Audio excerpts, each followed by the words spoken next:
The first sound I heard behind the door was on my fourth night of posting. I logged it at 0247. Movement, indistinct, consistent with stones settling in cold air, or possibly rodent presence in the substructure. I radioed my supervisor. He confirmed, sounds carry strangely through Palace stonework. He told me to remain at my post. I remained at my post. I am going to tell you what I heard on the nights that followed. All of it, exactly as it occurred, in the order it occurred. Because someone needs to have a complete account. I was contracted through Aldrich Security Partners. 12 years of service history, full clearance documentation, no incidents on record. Commander Voss delivered the briefing himself. That should have told me something. Senior officials do not brief individual night guards. They have people for that. The assignment was straightforward. 8 nights, East Wing, the Queen's Chamber, sealed following the period of State Mourning protocol. My duty, ensure the corridor remained clear and the chamber remained undisturbed. No entry, Voss said. No exit, no exceptions, under any circumstances. I asked, what do I do if there is a medical emergency inside the chamber? Voss looked at me for the first time. There will be no medical emergency, he said. The chamber is sealed. I accepted the post. Night 1 was unremarkable. I took my position at 2000 hours. The corridor was clear. The chamber door was sealed as specified. The lock plate bore the official State Mourning seal, wax, unbroken, bearing the royal crest. I conducted a perimeter check every 2 hours as briefed. I logged each check. I observed nothing unusual. The palace at night is not silent. Stone breathes. Temperature changes move through old buildings in ways that sound almost intentional. I am familiar with this. 12 years of posting teaches you what buildings sound like when they are empty. Night 1, the building sounded empty. I note this because it is the last night I can say that. Night 3. I notice the air in the corridor has changed. This is the only word I have for it. Changed. Not temperature, not humidity. Something in the quality of the air near the door. Old buildings have personalities. Guards learn them. The personality of this corridor had been one of indifference, stone and history and cold formality. On night 3, something in that personality had shifted. I logged, atmosphere nominal. I do not know what else I would have written. At 0312, I saw a figure at the far end of the corridor. I confirmed it as Dr. Soren Hale, the palace archivist, who has clearance for this wing. He stood at the far end for approximately 40 seconds, looking in the direction of the door. Then he left. I logged his presence. I noted he did not approach. I thought about the fact that the palace archivist was in this corridor at 0312 for 40 seconds, looking at the door of a sealed chamber. I decided not to think about it. Night 4, 0247. The sound came from inside the chamber. I will describe it as precisely as I can, because precision is what I was trained for, and precision is what this account requires. It was not loud, it was not violent, it was not the sound of an object falling or stone shifting. It was the specific sound of weight redistributing on a surface, the sound of something that had been still becoming not still. It lasted approximately 2 seconds, then stopped. I stood at my post. I did not move. I logged. Auditory anomaly, 0247. Possible substructure settling. Notified supervisor. Commander Voss radioed back in under 3 minutes. He said, sounds carry strangely through palace stonework. Remain at your post. I remained at my post. I am, above all things, a professional. Night 5. 2 sounds. 119 and 344. The first, the same weight redistribution as the night prior. Longer this time, 4 seconds. The second, different. Slower. Rhythmic. Not stone. Not substructure. I radioed Commander Voss after the second sound. "Sir," I said, "I need to formally advise that the auditory anomalies in this corridor are not consistent with building acoustics. I am trained in building acoustics. The sounds appear to originate from within the chamber itself." There was a pause on the line. "Noted," Voss said. "Remain at your post." "Sir, is there any possibility that the chamber is not—" "Harrow," his voice dropped very slightly. "Remain at your post." I remained at my post. I logged, "Supervisor advised. Anomaly attributed to building acoustics. Post maintained." Night 6. At 02:03, I heard breathing. I want to be exact about this, because this is the point at which my account becomes difficult to include in a formal report. It was not sound, it was not movement. It was breathing.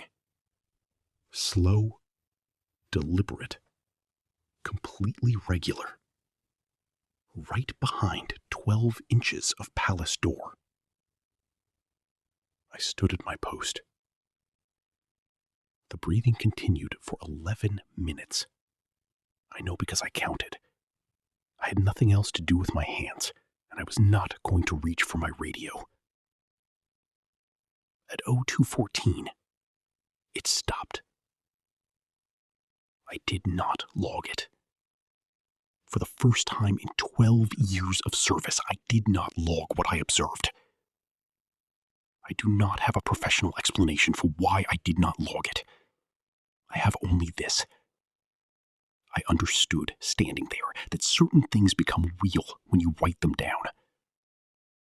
And I was not ready for this to be real. Night 7, 04:01. Dr. Soren Hale appeared again at the end of the corridor.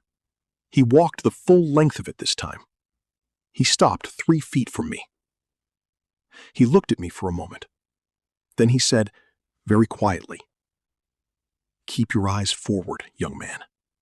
Whatever you hear tonight, eyes forward." I said, "Dr. Hale, with respect, do you have information about this posting that I should have been given in briefing?" He looked at me for a long moment. "I have been archivist of this palace for 31 years, he said. "In 31 years, I have learned exactly how much to say and to whom." He turned and walked back down the corridor. At 04:33, I did something I have never done in 12 years of service. I put my hand on the chamber door. Not the handle, not the lock, the door itself. Through the wood and stone and 12 inches of ancient palace wall, I felt the faintest possible vibration. Rhythmic, slow, like something breathing in a very deep sleep. The door was opened on the morning of Night 8's end, 0600, official time. Commander Voss arrived with 2 officials I had not been briefed on.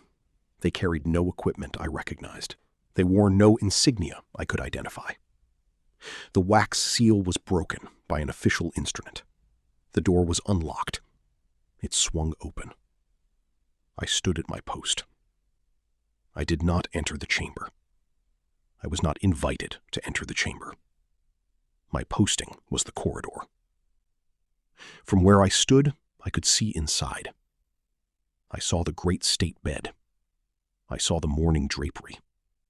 I saw what was on the bed. And I saw that the hands, folded on the coverlet, were in a position that is not the position in which hands are folded when a person is prepared for state mourning. I know, because I have seen it.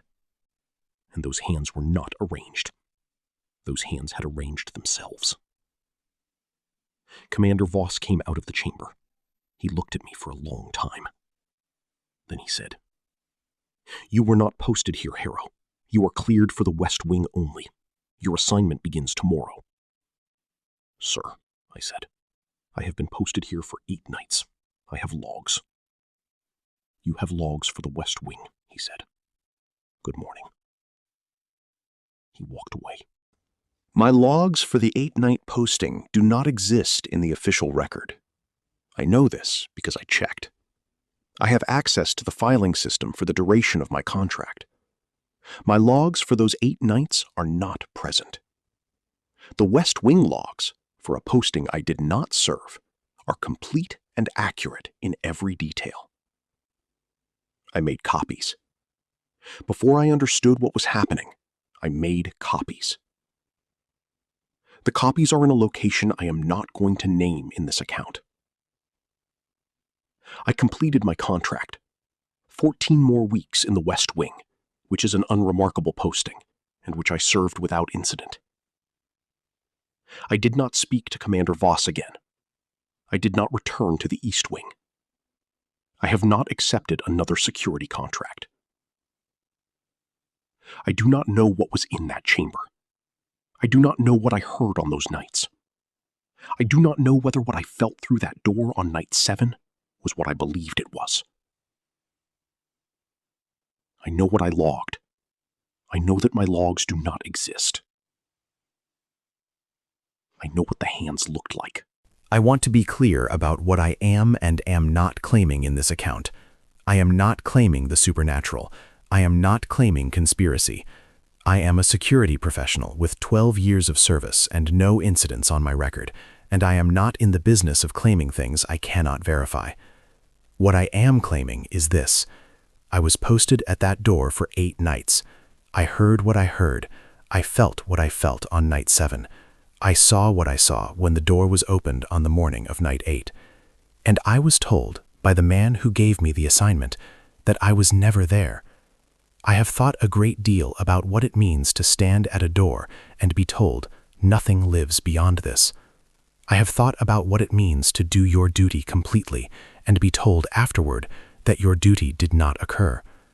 I understand now that protocol exists to protect the institution, not the individual. I understand now that when a senior official says remaining at your post 11 times across 8 nights, he is not telling you that everything is fine. He is telling you that everything must be made to appear fine, and that your role in making it appear fine is to stand there and not ask questions. I followed my orders. I always follow my orders. And I need someone to know that I was there, that those 8 nights happened, that whatever I was guarding, whatever was still inside that chamber, was aware of me standing on the other side of that door. I know because on night 6 at 02:03, the breathing behind the door changed tempo. It slowed, the way a person slows when they are trying not to be heard. My name is James Harrow. I was posted at the Queen's Chamber at the Palace of Vren. I completed my assignment. I do not know what I guarded.